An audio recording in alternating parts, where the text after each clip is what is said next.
Believe it or not, আমি ইদানিং এত বেশি অলস হয়ে গিয়েছি, প্লাস সব কিছু ব্যস্ততা নিয়ে আসলে ভিডিও এডিট করার সময়টা আমি ঠিক করে উঠতে পারছি না, যেহেতু বেবিকে সামলিয়ে সব কিছু ম্যানেজ করে মাঝে মাঝে অনেক টাফ হয়ে যায়। বাট তারপর ট্রাই করছি, দেখা যাক কী হয়। সো আজকে এখান থেকে ব্লগটা স্টার্ট করছি। Hello everyone, it's Anika. Hope you all are doing very good. আমরা অনেক ভালো আছি আলহামদুলিল্লাহ।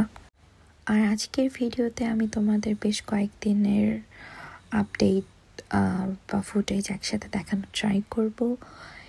And few days ago we went a very nice place. এটা আমাদের একদম যে সিটিতে থাকি তার পাশেরই একটা সিটিতে।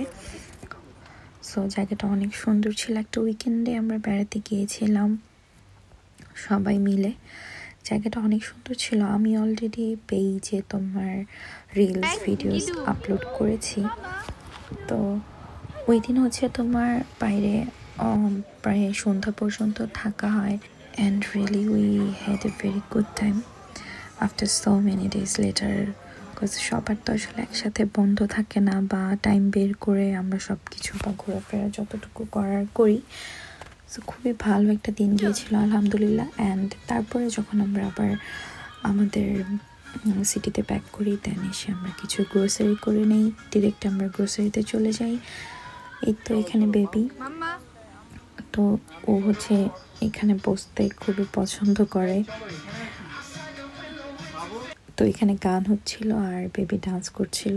ও গান শুনলেই হয়েছে আর কি। আর ওই দিন হচ্ছে তোমার পরের দিন আর কি সকালে প্রচুর বৃষ্টি হচ্ছিল। এখন আসলে সেপ্টেম্বরে রেইন হবে, এটাই স্বাভাবিক। প্রচুর বৃষ্টি হচ্ছে, যাই হোক। দেন এটা হচ্ছে তোমার বাগানের হচ্ছে লাল শাক তুলছিলাম। অলরেডি এটারও আমি ভিডিওস অ্যান্ড ফটোস তোমার আপলোড করেছি। তো লাল শাকগুলো হচ্ছে তোমার তুলে নিচ্ছে, যেহেতু অলমোস্ট তোমার এখন তো আসলে কোনো গাছপালা হবে না, আস্তে আস্তে সব কিছু তোমার মরে যাবে। সো যতটুকুই ছিল লাল শাকগুলো আর কি, যেগুলো বড় বড় সাইজ, সব তুলে আমি ওই দিন রান্না করেছিলাম আর কি। তো নিজে আসলে চাষ করা যে কোনো কিছুই তোমার অবভিয়াসলি অর্গানিক, অ্যান্ড তোলার কিন্তু একটা আলাদাই মজা। এত এক্সাইটমেন্ট কাজ করছিল, মানে বলার বাইরে, খুবই মজা লাগছিল। আর আমি মনে হয় লাইফে ফার্স্ট টাইম এরকম তোমার লাল শাক তুলেছি, মানে নিজ হাতে। এর আগে তো কখনোই তোমার এরকম চাষও করা হয়নি বা তোলার প্রয়োজনও হয়নি, যেহেতু সবসময় বাজার থেকে কেনা হয়, রান্না করা হয়। তো দেখেই নিশ্চয়ই বুঝতে পারছো যে আসলে কতটা মানে ফ্রেশ ছিল আর কি। সো এই যে মাশাআল্লাহ অনেকটুকুই হয়েছিল আর কি, আর একদমই তরতাজা ফ্রেশ। অ্যান্ড লাকিলি আমাদের কচু গাছে আসলে কচু মানে কচু পাতাও হবে, এটা আমরা যাই হোক বিশ্বাস করার মতো না, বাট হয়েছে আলহামদুলিল্লাহ। তো এতগুলো কচু শাক হয়েছিল যে আমাদের 4 জনের ফ্যামিলিতে ইনাফ এক বেলার জন্য আলহামদুলিল্লাহ। সো এই যে কচু শাকও তুলে নিয়েছিলাম। মানে কি বলবো, আর আলাদা রকমের একটা তৃপ্তি কাজ করছিল নিজের হাতে, মানে লাগানো আমাদের সব কিছু এভাবে তোলা অন্য লেভেলের একটা মজা। যাই হোক, তো সো দেন আমি ওই দিন তোমার স্কিন কেয়ারটা করে নিয়েছিলাম। সো প্রেগনেন্সি থেকে শুরু করে বেবির এই 1 বছর, এই পুরো জার্নিটাতে আসলে আমার স্কিনে নানা রকমের প্রবলেমস দেখা দিয়েছিল, অ্যান্ড স্টিল আছে। যেহেতু বেবি এখনও ছোট, আমার রাত জাগতে হয়, আমাকেই ওর রাত দিন কেয়ার করতে হয়, যেহেতু সবাই জব করে, সবাই বিজি, এখানে আর কেউ নেই। সো বাট এখন আমি যেহেতু আলহামদুলিল্লাহ সব কিছু একটু একটু করে গুছিয়ে নিয়েছি, আমি ট্রাই করছি সেলফ কেয়ারটা খুব বেশি করার ট্রাই করছি, নিজেকে মোটিভেট করার ট্রাই করছি, সব কিছু ম্যানেজ করার। So let's hope for the best. In future আমি ভালো কিছু হবে, দেখা যাক কি হয়। So skin care is must. And হ্যাঁ, অবভিয়াসলি আমি ওয়াশরুমেও বেবিকে নিয়ে এসেছিলাম, বিকজ সবাই ব্যস্ত ছিল, বিভিন্ন রকম কাজে বাসাতে ছিল।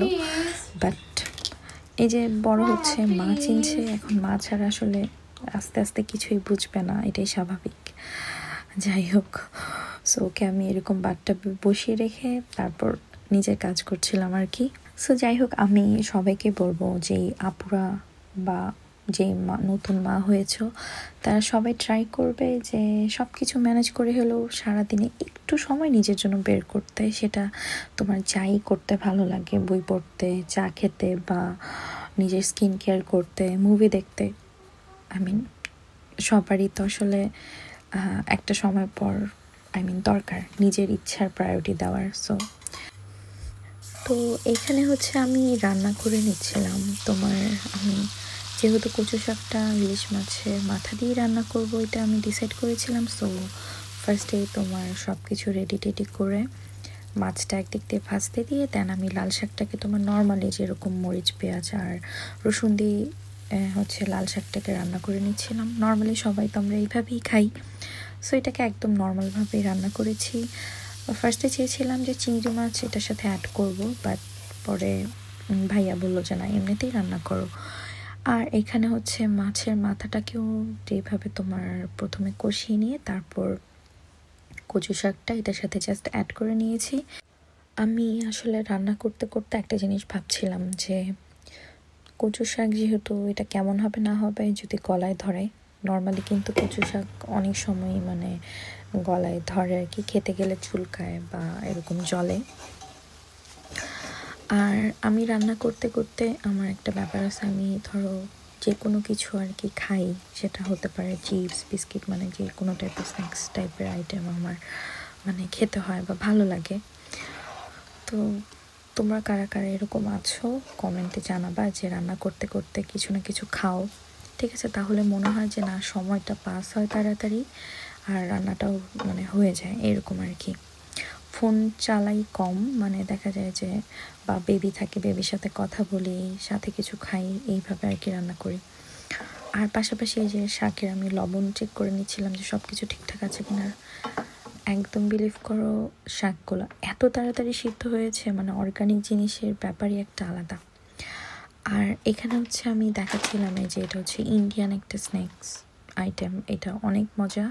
এটা হচ্ছে তোমার মেথি পুরি বলে, মেথি দিয়ে অনেকটা আমরা যেমন বাংলাদেশে খাই না নিমকি টাইপ, ওই টাইপের। এটা অনেক মজা, এখানে আর কি বাঙালি স্টোরে পাওয়া যায়, অনেক মজা লাগে।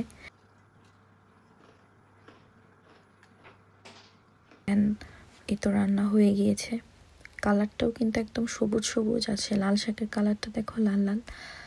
তো এই রান্না ছিল ওই দিন। আর হ্যাঁ, পাশাপাশি শিলাপু ওই দিন চিংড়ির মালাইকারিও করেছিল। সো এই তো রান্না বান্না শেষ। দেন ওই দিন রাতেই তোমার শিলাপু হচ্ছে কে বলে কালো জাম রান্না করেছিল। অ্যান্ড বিলিভ করো, এই কালো জামটা দোকানের কালো জামের থেকেও মজা ছিল। আই সোয়ার, আমি একদমই মিথ্যা বলতেছি না। আর তোমরা যদি কেউ মিষ্টি রেসিপি চাও আমাকে জানাবে, আমি দিয়ে দিব ইনশাল্লাহ। আর এই যে আমার প্লেটটাকে মন মতো ওই দিন একদম সাজিয়ে নিয়ে পেট পুরে খেয়েছি আলহামদুলিল্লাহ। আর সব কিছু এত মজা হয়েছিল। আর এখানে আমি যে মিষ্টি কতটুকু সফট হয়েছে সেটাই দেখাচ্ছিলাম, অনেক ইয়াম ছিল। সো এই তো এতটুকুই। থ্যাঙ্কস ফর ওয়াচিং, সবাই ভালো থেকো, বাই।